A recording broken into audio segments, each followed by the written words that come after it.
adopté. Article 31, Monsieur Aboubacar a la parole. Monsieur le Président, nous examinons en seconde lecture ce texte sur le droit des étrangers.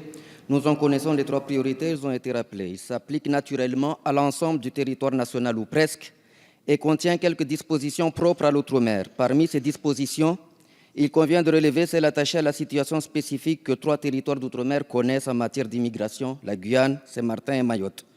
Pour rester sur ce dernier territoire que je connais le mieux, le CESEDA y a été étendu par l'ordonnance du 7 mai 2014, prise à l'occasion de sa rupéisation le 1er janvier 2014. Cette ordonnance contient donc un certain nombre de dérogations compatibles avec le droit européen et qui tiennent compte de la réalité locale. Cette réalité locale, la Cour des comptes l'a encore rappelée dans son récent rapport thématique sur la départementalisation de Mayotte que j'ai évoqué cet après-midi en séance. L'Observatoire départemental de l'immigration a précisé la semaine dernière quelques données. Une proportion indéterminée de personnes en situation irrégulière, plus de 18 000 reconduites à la frontière annuelle, une activité de la préfecture de Mayotte 3 fois supérieure à celle de la Seine-Saint-Denis et 10 fois supérieure à celle des Bouches-du-Rhône.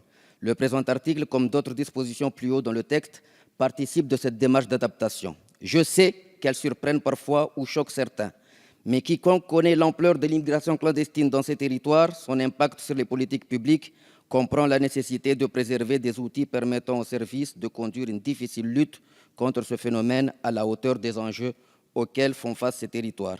C'est au vu de ce qui précède que j'ai été vigilant à tous les amendements qui auraient pu venir perturber le fragile équilibre bâti par l'ordonnance précitée.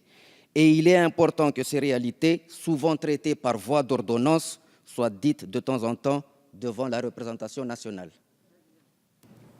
Merci. Merci, mon cher collègue. Amendement 165.